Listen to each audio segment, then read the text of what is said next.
오늘도 하나님께서 우리 예배를 기쁘게 받으실 줄로 믿습니다. 명절을 맞이해서 가정에 대한 말씀을 한번 상고하도록 하겠습니다. 마침 강의 설교가 고린도전서가 다 끝났기 때문에 우리 성도님들이 꿈꾸시는 가정은 어떤 가정입니까? 더 좋은 집 살고, 더 좋은 차 타고, 더 좋은 거 먹고. 저는 그걸 절대로 부정하는 사람이 아닙니다. 하나님께 더 많이 기도하고, 더 많이 충성하고, 하나님 마음을 감동해서 그 은혜와 축복도 누릴 수 있기를 바랍니다. 그러나 그것만으로 끝나면 우리가 육신적이라 그런 거죠. 거기에 한 걸음 더 나가서 이제 영적인 가정이 되기를 바랍니다. 사도행전 10장에 보면은 우리 교회, 우리 모든 성도들이 신앙으로 삼을 수 있는, 모델으로 삼을 수 있는 믿음의 샘플 되는 가정이 하나 등장합니다. 그 가정의 이름이 누구예요? 오늘 주인공인 고넬료입니다. 오늘 본문 10장 4절에 보면 하나님께서 이 가정을 기억하셨다 그럽니다. 자, 먼저 여러분의 가정을 하나님이 기억하시는 가정이 되길 바랍니다. 여러분의 가정이 무엇을 하든지 또 어떤 형편에 있든지 그것이 하나님께 상달되고 하나님이 기억하시면 되잖아요. 아무리 어려워도 어떤 상황이 있어도 하나님이 기억하신 바가 되면은 언젠가는 그 가정에 기쁨이, 감사가, 행복이 넘치고 회복될 줄로 믿습니다. 오늘 본문에 등장하는 이 고넬료라는 사람은요, 어떻게 보면 영적으로 보면 핸디캡이 있는 사람, 핸디캡에 있는 가정이에요. 바로 이방인이라는 거죠. 유대인이 아니에요. 선택받은 아브라함 후손이 아닙니다. 그리고 지금 사도행전 10장에까지 이르기까지는 신학적으로 굉장히 중요한 어떤 하나의 전환점, 분수점이 되는데 아직 공식적으로 구원이 이방인들에게 전파되지 않는 상황이에요. 그래서 이방인들도 진짜 구원을 받을 수 있냐? 유대인들의 입장에서는 구원은 아브라함의 후손인 자기들의 전유물이라고 생각하고 있었거든요. 근데 이방인들에게도 복음이 전파될 수 있느냐라고 아직 확신을 하지 못했고, 특별히 사도들 베드로까지도 이방인들은 구원받을 수 없다고 생각하고 있었죠. 그래서 이제 하나님께서 공식적으로 아니다, 이방인들도 유대인들과 동일하게 성령을 받을 수 있고 그들도 구원을 받을 수 있는 하나님의 백성이 될 수 있다라고 선포하시는 그 공식적인 모델 가정으로, 공식적인 샘플의 가정으로 삼으신 가정이 누구예요? 고넬료의 가정이라는 거죠. 자, 그러면 하나님께서는 왜 하필이면 그 많고 많은 이방인들 중에서 이 고넬료의 가정을 친히 베드로 사도를 보내서 그 가정의 구원을 선포하시고 또 이제 성경에 기록된 이방인의 최초의 공식적인 구원받은 가정으로 삼으셨을까? 왜 베드로를 하나님께서 그 가정에 보내셨을까? 한번 살펴볼 필요가 있다는 거죠. 자, 10장 1절부터 2절을 한번 같이 보겠습니다. 같이 큰 소리로 주일학교 학생부터 읽습니다. 시작. 가이사랴에 고넬료라 하는 사람이 있으니 이달리아 데라 하는 군대 백부장이라. 그가 경건하여 하나님을 많이 구제하고 하나님께 항상 기도하더니. 여기에 있는 단어들이 다 중요하고 의미가 있고 또 한 단어씩 풀면 다 설교할 수 있는 설교의 제목인데, 첫 번째 이 사람을 소개하는 첫 번째 단어가 뭐예요? 이 사람이 사는 지역이 어디예요? 가이사랴. 가이사랴 하면 잘 생각나요. 가이사 하면 생각이 나죠. 가이사가 뭐예요? 로마 황제의 이름은 다 가이사라 그래요. 애굽의 왕의 이름은 다 뭐라 그래요? 바로라고 해요. 바로라고. 이제 로마 황제의 이름을 따서 황제의 그 가이사를 기념하기 위해서 세워진 도시예요. 그러므로 그 가이사라고 하는 지명은 로마의 황제의 신상이 있는 도시예요. 로마의 황제들은 자신들의 그 업적을 기리기 위해서 도시를 자기의 이름으로 바꿉니다. 예를 들어서 알렉산드리아는 누구의 이름을 기억하는 거예요? 알렉산더 대왕. 그래서 가이사라 빌립보 들어보셨잖아요.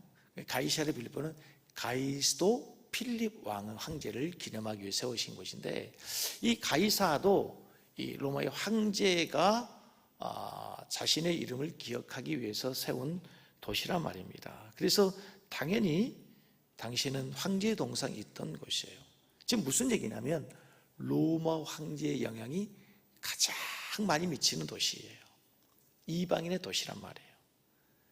그리고 그는 이탈리아 군대 백부장이다. 이 말 다른 말로 로마, 이탈리아니까 로마의 군대의 백부장, 로마의 군대에서 한 중간 간부 정도 되는 100명의 부하를 다스리는 그 직위를 백부장, 1000명을 다스리면 천부장, 안 거죠? 10명을 다스리면 10부장 이렇게 되는 거예요. 그래서 100명의 군대를 거느릴 수 있는 한 중간 간부 정도 되는, 그래도 권세 있는 사람이라는 겁니다. 이제 로마 군대는 우리들이 알고 있는 것처럼 역사상 가장 거칠고 가장 용맹스럽고 싸움을 잘하는 군대. 싸움을 잘한다는 얘기가 거칠고 포악하다는 거예요. 다른 말로 하면. 그 가운데서도 그 거칠고 포악한 군사들을 거느리는 백부장이라면, 장수라고 하면 상당히 거칠고 포악하고 잔인한 환경 속에서 살아온 사람인데, 그 사람을 성경에서는 그 다음에 뭐라고 하냐면, 그가 가이사라 군대 백부장인데 그가 뭐 했다고요? 경건했다. 그리고 온 집으로 더불어 하나님을 뭐 했다? 경외하는 사람이다. 참 대단해요. 그 군대에 거칠고 포악한 환경 속에 살아온 사람인데, 그 사람을 포악한 사람이다, 거친 사람이다, 아주 용감한 사람이다, 전투를 싸움을 잘하는 사람이다, 이게 아니고 그를 표현한 첫 번째 단어가 놀라워요. 뭐라고요? 경건하다. 설교를 시작하면서 옆에 계신 우리 성도님들 서로 보면서, 집사님 너무 경건하게 보이십니다, 장로님 경건해 보이십니다, 인사 한번 해주세요.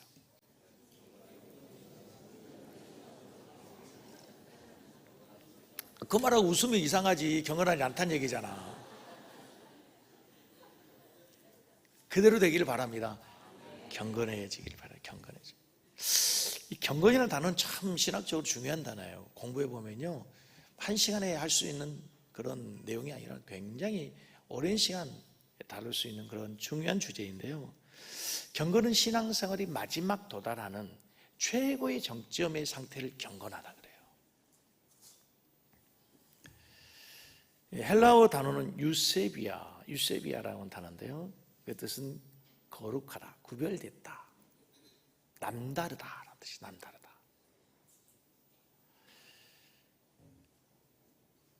유명한 경건주의자였던 윌리엄 노우라고 하는 신학자가 쓴 경건한 삶을 위하여라는 책이 있는데요, 그분은 경건이라는 단어를 한마디로 이렇게 요약했어요. 한번 따라하겠습니다. 하나님께 드려지고 바쳐진 삶.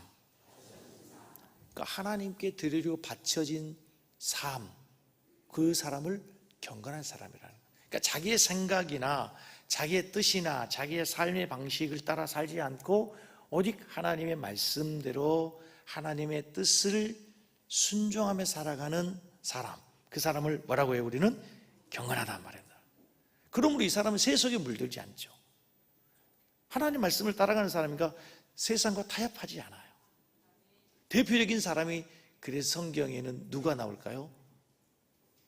경건한 사람 하면 다니엘을 얘기할 수 있고 요셉을 얘기할 수 있고, 그렇죠? 그런 분들이 경건한 사람이에요. 세속에 물들지 않고 하나님의 뜻을 따라서 살아가면서 구별됐다고 사람들에게 인정받은 상태, 그 사람을 경건하다 그런단 말이에요. 구별된 사람. 그의 말이 뭔가 다르고 행동이 다르고 뭔가 그의 삶에 살아가는 모습이 좀 달라요. 누군가 우리가 향해 경건하다고 할 때 40일 금식 기도한 사람을 해서 아유 그분, 그 목사님 경건해, 이렇게 얘기하지 않아요. 40일 금식했는데도 경건하지 않는 분이 있어요. 성경을 너무 많이 읽어 성경 백독했다고 해서 우리가 경건하다 얘기하지 않을 수 있단 말입니다. 물론 백독하면 점점 경건해질 수 있겠지만 백독하고도 경건하지 않을 수가 있어요.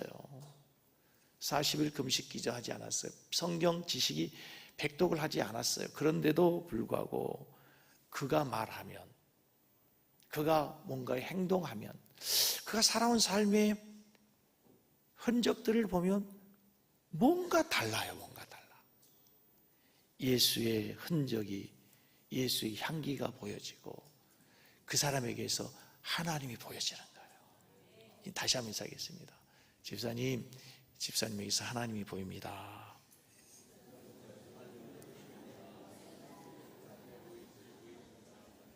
그 말을 듣더니 자기가 웃어. 저는 지금까지 저에게 어떤 집사님이 저를 이제 위로하느라고 보낸 문자예요. 근데 평생 잊을 수 없는 문자가 하나 있어요. 목사님에게서는 하나님이 보입니다. 잊을 수 없는 말이에요. 잊을 수 없는 말. 여러분의 일평생 살아가면서요, 그 말을 들으면 성공한 인생이 되는 거예요. 그보다 더 칭찬이 어디 있어요? 여러분 자녀들이 여러분을 보고, 우리 엄마를 보면 하나님이 보여, 우리 아빠를 보면 하나님이 보여. 우리 주일학교 친구들 엄마들 향해서, 주일학교 얘들아, 엄마들 향해서 엄마에게서 하나님이 보여요 라고 하는 사람 손 들어보세요.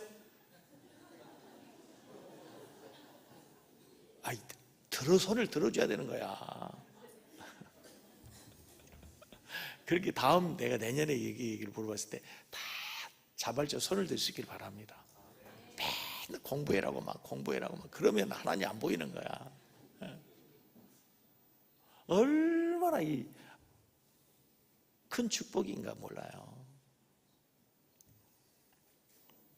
고넬료는 백부장이라고 그랬어요. 폭력적이고 난폭한 군대에서도 그의 삶은 구별되고 뭔가 사람들과 다른 경건한 사람이었단 말이에요. 근데 우리가 살아가는 세상이 가이샤라와 같아요. 얼마나 세상이 세속적입니까? 얼마나 하나님을 대적하는 문화 속에 살아갑니까? 그 가운데서 우리의 신앙과 믿음을 지키는 또 얼마나 어렵습니까? 얼마나 폭력적이고 무례하고 거친 세상입니까? 하나님께서 그 가운데 우리를 부르셨어요. 무엇으로 부르신 거예요? 이제 어떻게 살라고? 세상과 똑같이 살라고 아니라 어떻게 살라고? 경건하게 살라고. 하나님은 우리를 3번 부르신대요. 첫 번째 구원으로 불러요. 구원으로. 두 번째는 우리를 사명의 길로 불러요. 그 사명을 얘기하면 꼭 여러분 목사로 생각하지 마세요. 여러분들의 삶의 현장이 사명의 자리예요. 이제 학생으로, 직장으로, 사업으로 하나님 우리 사명의 자리를 불러 그곳에서 하나님의 영광을 살아가는. 마지막 경건으로 부르신다 그래요. 구별된 삶으로. 아멘.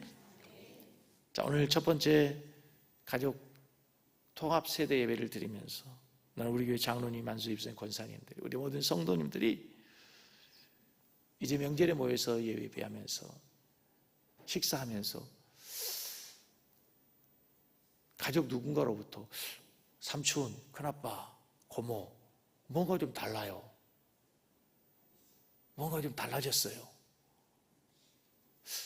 섬기는 교회 다니더니 너무 달라졌어요. 뭐 이상해졌다는 얘기가 아니고 좋은 쪽으로 달라진 건 2가지가 있잖아. 망가진 거 있고 좋아진 거.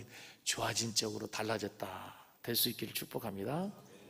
여러분 경건은 하루아침에 이루어지는 게 아니에요. 디모데전서 4장 7절, 디모데전서 4장 7절 같이 보겠습니다. 망령되고 허탄한 신을 버리고 오직 경건에 이르기를 뭐해라?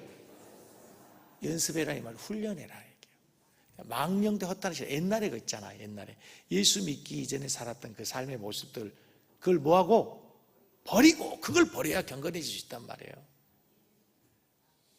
예수 믿기 이전에 여러분이 좋아했던 거 있잖아요. 그거 거식 있잖아. 그거 버려야 된다. 그래야 경건해질 수 있다니까. 어? 그거 여전히 붙들고 있으면 절대로 우리는 경건해질 수 없어요. 그리고 훈련해야 된다. 훈련해야 된다. 그러니까 여러분 우리가 늘 그 삶을 다른 게 없어요. 예배, 말씀, 기도. 여러분 가정에서 그런 삶들이 되면 나도 모르는 사이 가까이 하는 것, 자주 하는 것을 우리는 닮아가거든요. 그렇죠? 네. 제가 지금은 아니에요. 지금은 옛날에 한참 미스터 트롯이 있었죠. 미스터 트롯. 아, 모르시는구나. 그거 한참 유행할 때 있잖아요. 그거 봤더니 나도 모르는 사이에 지나가다 보면은 뭐 테스형이 나오더라고. 그냥. 아, 놀랐구나. 사모가 그거 보지 마세요 그러더라고. 나도 모르는 사이에 예수님이 나와야 되는데 테스형이 나오더라니까. 누구나 그럴 수 있다. 누구나. 네. 사진 하나 보여보세요. 우리 교회에 80 넘으신 집사님, 권사님 부부가 있어요. 몇 주 전 우리 집사님 노부부께서 부족한 종에게 이제 복날이니까 목사님 몸보신 해야 된다고 삼계탕을 사주시겠다고 이렇게 연락을 하셨어요. 그래서 삼계탕집에 가가지고 또 사장님에게 우리 목사님이라고 막 소개하면서 뭐 좋은 약재 많이 넣어갔더니 뭐 국물이 달라, 막 색깔이 얼마나 많이 몇 번 부탁을 하셨다고. 삼계탕 먹는데 얼마나 맛이 좋은지. 근데 삼계탕 맛보다도 더 좋은 게 있었어요. 대화가 내용 가운데 요즘 목사님 말씀이 너무 좋다는 거야. 갑자기 삼계탕 맛이 그냥 확 달라지더라고. 그러시면서 우리 권사님이 옛날에 교회에는 가면 졸았대요. 그런데 목사님 요즘 설교는 안 좋으신다는 거예요. 그럼 막 적으시고. 그리고 저에게도 여러 번 얘기하고 부목사님도 여러 번 얘기하고 주보에 그 목사님 칼럼이 나오잖아요. 아, 목사님 주보에서 핵심이 목사님 설교인데 이게 너무 적다는 거 이거를. 그 주보에 한 면에 그걸 다 실어달라는데 여러 번 말씀하는데 그거다 실을 데가 없어가지고. 근데 목사님 왜 그걸 이렇게 조그맣게 싣냐는 거예요. 목사님 말씀, 좋은 말씀을 많이 실어줘야 되는데. 한 번도 우리 장로님도 권사님도 그런 얘기 해본 적이 없거든.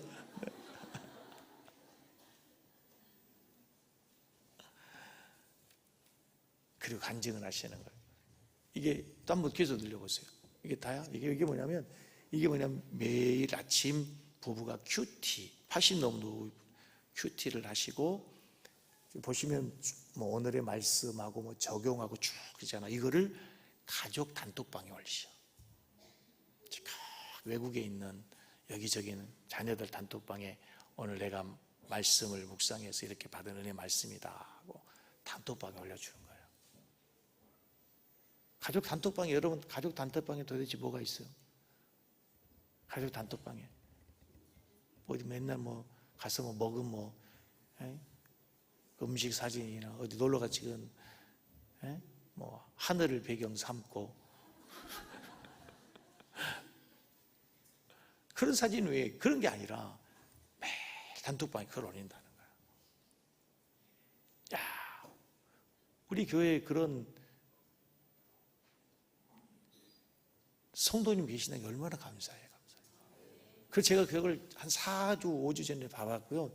언제 설교 예화를 쓰나 하고는 잘 보관하고 있다가 가족에 대한 설교할 때 오늘 내가 예화를 사용해야 되겠다. 얼마나 감사해요. 얼마나 감사해요.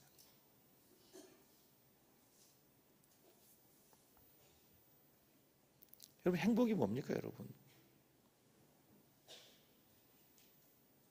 좋은 집에서 사는데 좋은 음식 앞에 놓고 말 한마디 없이 부부간의 대화는 단절되고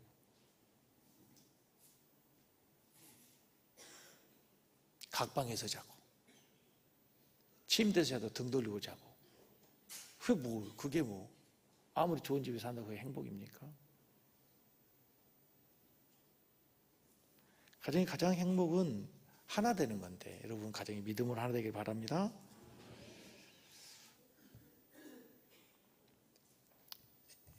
결혼 사역, 가정 사역을 하시는 그 박수웅 장로님이라는 분이 계세요. 40년 동안 가정 사역을 하신 분이 자녀에게 물려주는 신앙 유산이라는 책을 썼는데 그 내용에 보면 이런 간증이 나와요. 질문, 자기 가족이 어떻게 예수를 믿게 됐는가? 시작은 자기 할아버지의 친구 최하락이라고 하는 분의 전도로 자기 가족이 예수를 믿게 된 거예요. 할아버지는 끈질기게 전도하는 친구에게 점잖하게, 선비이기 때문에 우리 집은 예수를 믿기 어려운 집안이니 제발 괴롭히지 말게, 더 이상 나 괴롭히지 말라고 아주 선비답게 점잖이 거절을 했어요. 그럼에도 불구하고 한 번만 예배당에 가보자고 끈질기게 친구가 따라붙어 얘기하니까 참다 못해 화가 나가지고 들고 있던 농기구를 휘두른 게 그만 친구의 머리를 맞았어요. 최하락 친구의 머리가 맞아가지고 피를 흘리는 모습 보고 얼마나 깜짝 놀랐는지, 이 일을 어떻게 합니까? 피를 흘리고 쓰러져 있는데 할아버지가 겁도 나고 당황스럽고 어찌할 바를 모르는데, 자기 할아버지의 아버지, 그러니까 증조 할아버지는 유명한 한의사로 조정에 출입하시는 대단히 높은 분인데, 이제 아들이 그런 사고를 치면 이게 아버지의 그 덕망에도 문제가 되고 여러 많은 이제 문제에 휩싸이게 될 텐데, 아버지를 생각하니 더 깜짝 놀라고 걱정과 염려가 되는 거예요. 할아버지가 친구를 친 일로 이제 자기는 아버지에게 입힐 큰 피해와 또 자기가 당할 여러 가지 많은 일로 걱정하고 있는 그때에 이마에 흐르는 피를 손으로 막던 친구 입에서 뜻밖의 말이 나오더라는 거예요. 주여, 저 친구 제발 예수 믿고 구원받게 해주세요. 깜짝 놀라. 아니, 지금 피를 질질 흘러가면서 농기구로 머리를 맞아가지고 지금 나를 향해서 농기구로 휘둘러도 분이 안 풀릴 판인데, 자기 같으면 그럴 수 있는데, 그런 상황 속에서 상상할 수 없는 말이 나오는 거예요. 주여, 저 친구 제발 예수 믿고 구원받게 해주세요. 할아버지가 너무 충격을 받은 거예요. 일생일대 충격을 받고, 도대체 예수 믿는다는 게 뭐길래 너는 그렇게 맞아 피 흘려가면서도 예수를 믿으러 가느냐. 그래, 내가 한번 예배당에 가보자. 그게 계기 돼서 이제 예배당에 가서 할아버지가 예수를 믿게 됐다. 그래서 자기가 예수 믿게, 아버지 예수 믿게 되고 자기도 예수 믿게 되고 자기가 지금 한국교회 가정들을 세우는 그런 사역을 하게 되는 장로가 됐다는 거예요. 경건이 뭐예요? 경건이 그런 거죠. 그 순간에, 결정적인 순간에 예수님의 모습이 보이는 거예요. 아멘. 자, 두 번째, 이 가정이 고넬료의 가정이요, 어떤 가정이냐면 그가 경건하여, 2절에 보면 그가 경건하여 온 집안과 더불어 하나님을 경외했다. 혼자 예수 믿는 거 아니고 온 집안이. 여러분, 우리 성기는교 모든 성도들의 가정에 가족 구원의 은혜가 있기를 바랍니다. 저는 압니다. 명절이 되면 모든 가정이 즐거워하고 행복한 시간이 돼야 되고, 행복한 시간이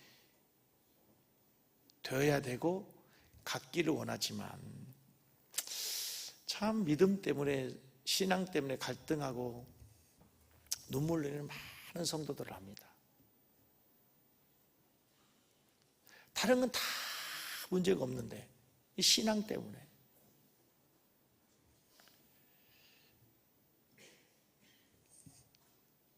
결혼하면서부터 남편은 구원을 위해서, 시댁의 구원을 위해서 기도하는 우리 권사님과 우리 성도님들의 기도의 제목, 눈물의 기도를 합니다. 얼마나 간절히 기도하는지, 언제나 기도하는 그 내용을 보면 얼마나 또 간절해지겠습니까? 여러분, 먼저요, 얘들아, 우리 주일학교 친구들은 부모님이 예수 믿는 가정에서 태어난 거 감사해야 돼. 아멘. 아멘. 그래. 애들이 놀래가지고 아멘.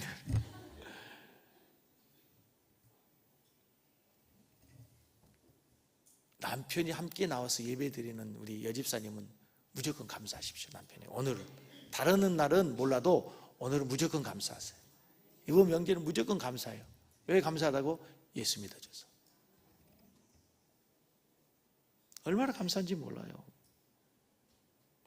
믿지 않는 남편 때문에, 아내 때문에 눈물 흘리는 성도들이 얼마나 많습니다.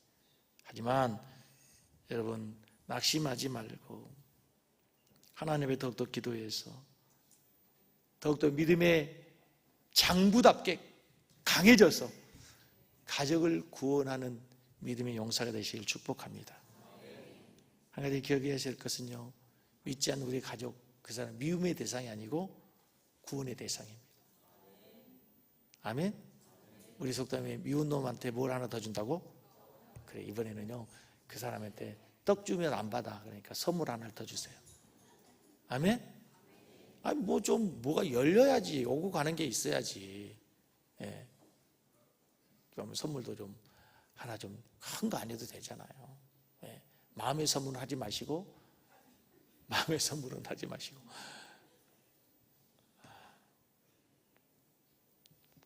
가족 구원은 그러나 여러분 성경의 원리가 한 사람으로 시작되는, 한 사람.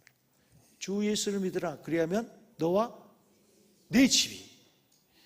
우리 교회에서 눈물로 기도하는 우리 성도들 한 사람을 통해서 가족이 구원되는 날 분명히 올 줄로 믿습니다. 저희 가정도 저희 어머니가 종갓집 며느리, 맏며느리로서 예수 믿는 날 상상할 수 없는 환경이었어요. 매월 제사 있는 집안이었거든요.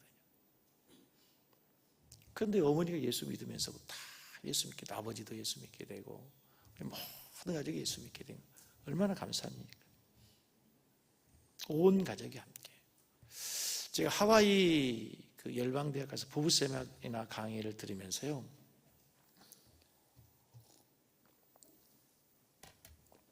크리켈 목사님의 그 가정사역, 부부사역에 대해서 강의를 들으면서 참 많은 내용들이 도전이 됐지만 굉장히 신선하고 지금까지도 그 도전된 말씀 중에 하나가 이거예요.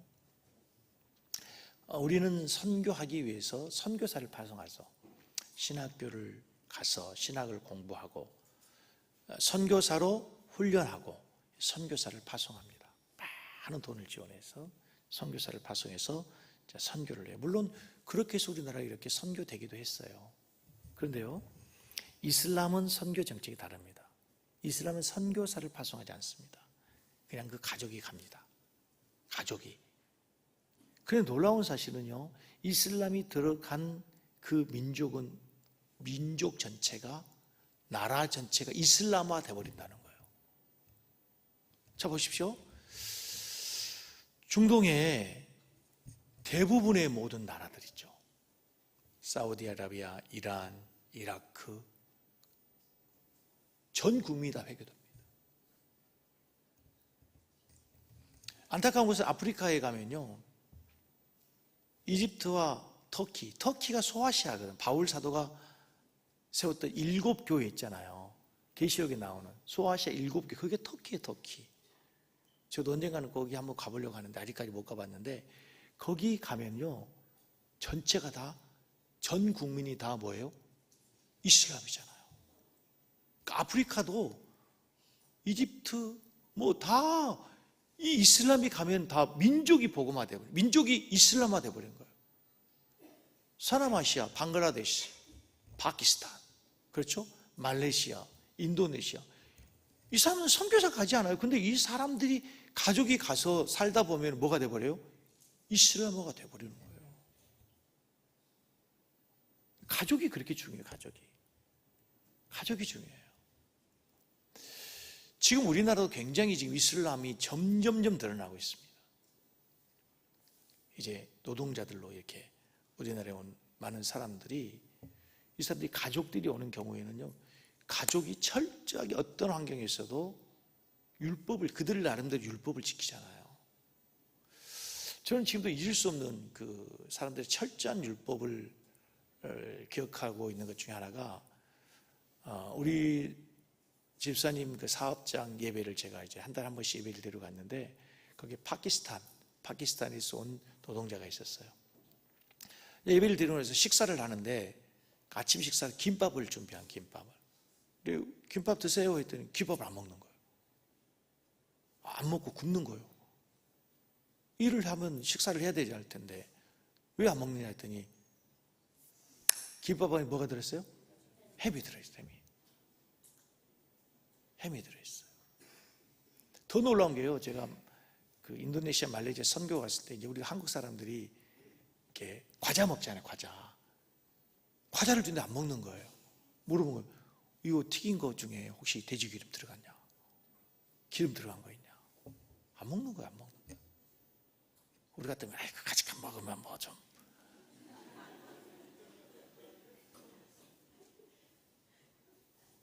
일부러 먹는 것도 아니고 모르고 먹은 거 뭐 괜찮아 뭐. 그 신앙을 어디서 지키는 거예요? 가족에서 지키는 거예요. 그러니까 우리 애들에게요, 공부해라가 아니고요, 성경도 보고 기도해야 되는 것도 부모님이 가르치고, 교회 안 간다 그러면 차라리 학교를 쉬어라. 학교는 안 가도 되고 교회는 가야 된다. 우리 교회 집사님이 했던 얘기예요. 아니 목사님 어떻게 제가 학교를 보내지 말라 그랬습니까? 그만큼 교회 가는 것을 포기할 수 없다는 얘기예요. 아멘? 아멘이 시원찮습니다. 주일학교 친구들, 교회는 오고 싶어서 오고 오기 싫으면 안 오고 하는 것이 아니고 와야 되는 거야. 알았지? 학교는 안 가도 교회로 오는 거야? 아멘. 학교 늦으면 돼, 안 돼? 돼요? 됩니까? 요즘에는 됩니까? 바뀌었습니까? 그렇군요. 목사님 학교 다닐 때 늦으면 선생님 돈 났는데. 1학년이야 봐줘요. 아하. 2학년까지 봐주고, 그래 우리 교도 2학년까지 봐줄 테니까 늦어도 교회로 오는 거야. 알았지? 늦어도 괜찮아. 와야 돼.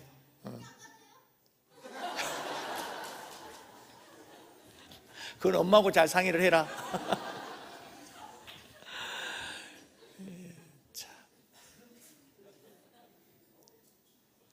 얘들아, 엄마보다 목사님 얘기가 대화가 잘 되지?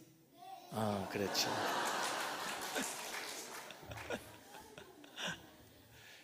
이 고넬료의 가정이 경건했고 온 집이 하나님을 경외하는 가정이었는데, 뭐 이제 기도하고 구제하고 이런 말씀도 있는데, 이들이 하나님 말씀을 대하는 태도가 달라요. 고넬료가 뭐 기도해야 됩니다, 구제해야 됩니다 이것보다도, 이제 고넬료가 기도할 때 하나님께서 성령을 통해 말씀하시죠.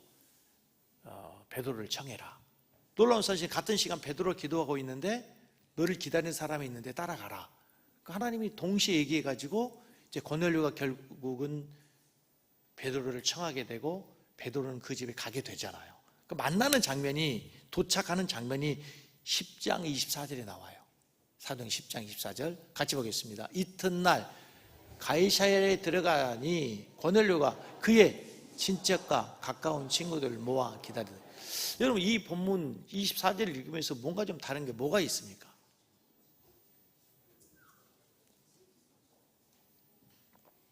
지금 고넬료의 가정에 가는 거잖아요.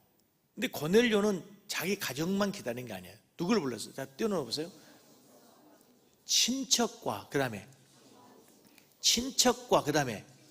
친구들까지 다 불러놓고.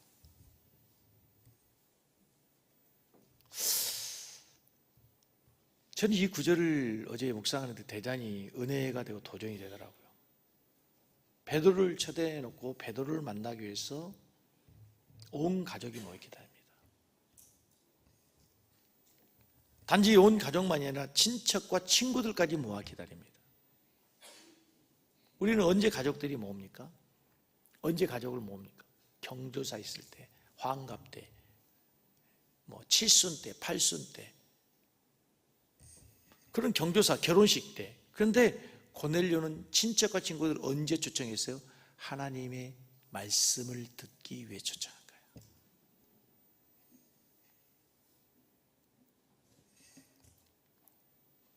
우리로 지금 얘기해봐요. 얼마나 간절히 얘기했어요. 친구들, 친척 우리 집으로 와봐 할 때.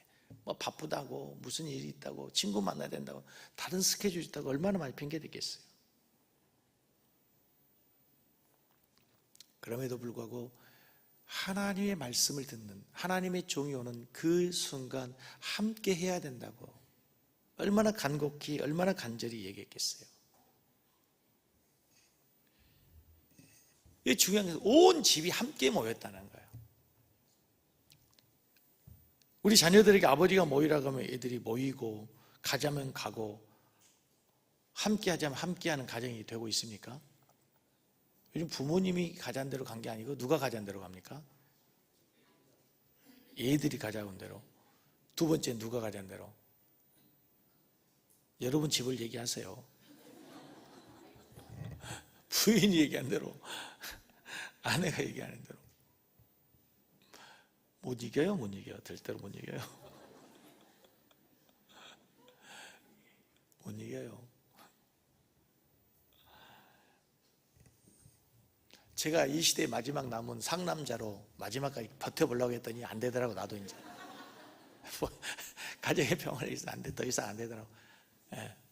한 가정 남은 사람이 있는데, 우리 박홍규 장로님 남았는데 저기도 무너지고 있더라고. 안 되더라고. 안 돼, 안 돼.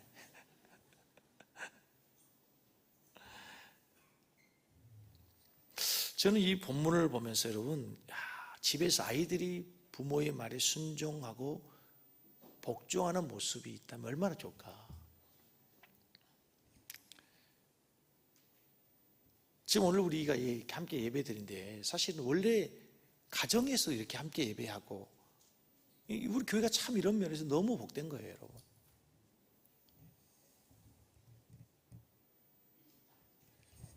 아무리 부모님들이 얘기해도 말을 듣지 않는 시대에 여러분 가정에서 영적인 권위가 회복되고 세워질 수 있기를 축복합니다.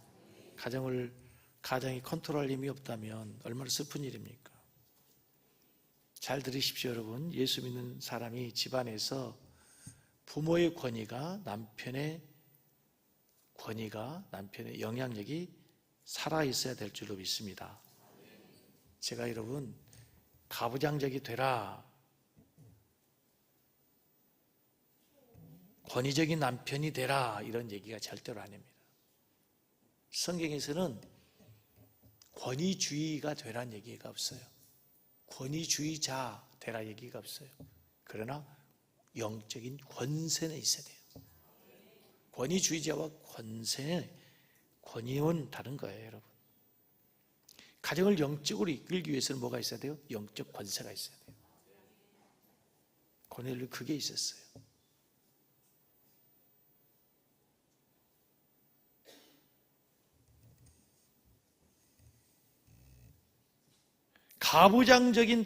가부장적인 가장이 되라는 의미가 아니고요, 영적 권위를 가지고 가정을 이끌어가는 남편이 되고 아버지가 되고 부모가 되어야 될 줄로 믿습니다.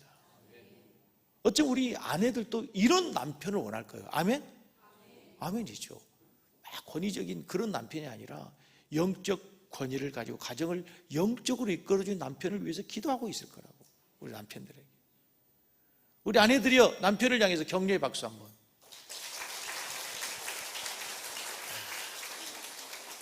우리 남편들 내가 기살려주니라고 내가 얼마나. 교회에 나오면요, 진짜 제가 다 교육시켜주잖아. 우리 남자들이 모른다니까요. 그죠? 예수 안 믿는 남자들이 몰라. 교회 오면 내가 다 순종해라 그러고 복종해라 그러고 다 내가 자기들 해야 될 말 해주잖아.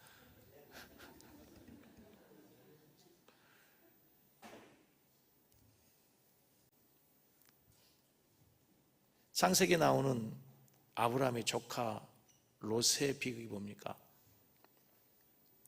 그의 장인이 얘기했을 때 말씀을 뭘로 여겼다고? 농담으로 여겼다고. 사무엘 가정의 비극이 뭐예요? 두 아들들의 비행을 듣고 아버지가 얘기하는데도 듣지 않은 거죠, 여러분. 자, 시간이 지났는데요, 사도행전 10장 25절에 다시 보면요, 말씀 앞에 서는 태도. 자, 20장 25절 같이 보겠습니다. 마침 베드로가 올 때 고넬료가 맞아 발 앞에 엎드려 절합니다. 얘들아, 조금만 기다려. 5분만 더 할게. 네. 굉장히 이건 충격적인 장면입니다. 그냥 지나가면 안 됩니다. 누가 누구 앞에 무릎을 꿇었다고요? 베드로가 올 때 고넬료가. 자, 우리 쉽게 이야기해 볼게요. 로마의 군대 백부장입니다. 피지배 유대인입니다. 우리로 얘기해볼게요. 일제시대, 일제순사가 어느 마을에 가가지고 농사 짓는 농부에게 무릎을 꿇었다. 이거 있을 수 있는 일입니까? 상상이 안 되죠. 로마는 얼마나 강력한 힘의 나라입니까? 어떻게 보면요, 일제시대에서 우리를 수탈하고 약탈하고 억압했던 것보다 훨씬 더 심하게 로마는 피지배를 당한 민족을 압제하는 그런 나라였어요. 그런데 그 백부장이 베드로에게 무릎을 꿇는 거지. 왜 그러는 거? 이유는 딱 한 가지. 그가 하나님의 종이라는 거죠. 하나님의 종이라는 이유가 하나이기 때문에. 단순히 하나님의 종이라는 이유보다도 하나님의 말씀을 듣겠다는 거죠. 하나님의 말씀을 듣겠다고 하는 그 신앙의 태도가 그를 겸손하게 만드는 거예요. 여러분 그런 말씀 들어보셨어요? 태도가 고도를 결정한다. 태도가 중요해요. 학생들 보면 학교 다닐 때 학생들의 성적을 뭘로 결정하냐면요, 제 친구들 이렇게 보면은요, 학교 다닐 때 우리 친구들 보면은 밖에서는 엉망진창입니다. 그런데 공부를 잘해요. 그런 놈들이 있어요. 그렇죠? 아주 재수없는 놈들. 근데 그 아이의 특징이 하나가 있어 보여요. 수업 시간에는 집중합니다. 다른 때는 엉망인데 다른 때는 똑같아. 그런데 수업 시간의 태도가 집중해요. 집중해. 원래 그렇지 않습니까? 그런 얘기 많이 들어봤잖아요. 성공신화를 쓰는 사람들 얘기 들어보면 말단으로 들어갔는데 그 사람 얘기를 잘 들어보면 회사에 들어가 일하는 뭐가 달랐어요? 태도가 다르잖아요. 다른 사람보다 일찍 출근하고 시키지 않는 청소일하고 굳은 일하고 그러다가 사장 눈에 띄어서 승진하는 거예요. 실제로 저희 아내하고 친하게 지내는 그 초등학교 마을에 그 신앙생활 했던 친구가 하나가 있는데 군대 갔습니다. 장교로 갔는데 이제 사단장님 그 시중 드는 그 보직을 맡아서 일을 하는데 신앙으로 너무 신실한 사람입니다. 사단장이 눈에 들었어요. 사단장이 사위를 삼아 사위를. 지금 장로 됐어요. 장로 됐어요. 여러분 우리의 태도가 우리의 삶을 결정하는 거예요. 신앙의 태도가 중요해요, 여러분. 신앙의 태도가. 제가요 신앙생활 하는 거 보면 여러분들 직장생활에서 하는 삶의 모습을 직접 보지 않아도 직장생활 대충 유추해 볼 수 있습니다. 왜냐하면 직장생활하는 태도나 신앙생활 해야 태도나 거의 비슷하거든. 태도가 중요해요. 태도가. 믿음의 태도, 하나님 앞의 태도. 이 사람은 단 한 가지예요. 겸손한 거예요. 겸손한. 어떻게 로마의 백부장이 피지배하고 있는 그 유대인의 시골 촌놈 아닙니까? 베드로 어부 아닙니까? 그 사람 무릎을 꿇어요. 따라서 하겠습니다. 하나님은 겸손한 자에게 은혜를 주십니다. 하나님의 은혜는 낮은 곳으로 옵니다. 이게 성경적이에요. 여러분 홍수가 나도 높은 산은 절대로 잠기지 않습니다. 아주 작은 비가 와도 낮은 곳으로 물이 점점 흐르게 돼 있어요. 예수님 당시 이해할 수 없는 것 중에 하나. 모든 사람이 은혜 받습니다. 근데 은혜 못 받은 사람 딱 하나 사람이에요. 바리새인과 서기관들. 빌리 그레함 얼마나 대단한 목사입니까? 그 빌리 그레함이 설교하는데도 은혜 못 받고 시험 된 사람이 있어요. 어떤 사람일까요? 교만한 사람, 판단하는 사람.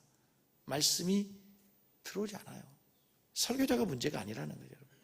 어린아이가 설교해도 은혜 받으려고 하면요 모든 것이 다 은혜가 돼요. 정말요. 여러분 목사님 설교가 그러지 마세요. 요즘 목사님 설교 다 잘해요. 김 목사 빼고 다 설교 잘합니다. 얼마나 설교 잘합니까 목사님들? 얼마나 공부 많이 했습니까? 얼마나 또 많이 연구하겠어요? 문제는 태도예요. 10분은 비유해서 씨가 중요해요? 밭이 중요해요? 너는 성경 좀 봐야 돼. 여러분 씨가 중요해요? 밭이 중요해요? 씨 뿌리는 비유에서는 밭이라 하잖아. 밭이 똑같은 씨가 부러지는데 똑같은 씨가 부러지는데 밭이 어떠냐에 따라 다르잖아요. 밭이 성도들의 마음 밭이잖아요. 사도행전 10장 34절 보세요. 다시 이제 우리는 주께서 당신의 명하신 모든 것을 듣고자 다 하나님을 보였습니다. 당신에게 명하신 모든 것을 우리가 듣고자 하나님 앞에 모였대. 누구 앞에 있는데? 베드로 앞에 있는데. 놀라운 거 아니에요? 놀라운 거 아니에요? 우리가 예배 드릴 때 태도가 그래야 돼. 예배 드릴 때 태도가. 지금 우리는 하나님께서 우리 예배를 받으시고 하나님 예배를 주관하고 믿기 때문에 예배드리는 태도가 달라야 되는 거죠. 얘들아 알겠지? 예배는 누구 앞에 드리는 거야? 목사님 앞에 드리는 게 아니고 하나님 앞에 드리는 거야. 하나님 앞에. 예. 오늘 너희들 때문에 목사님이 신이 난다야. 말씀 맺겠습니다.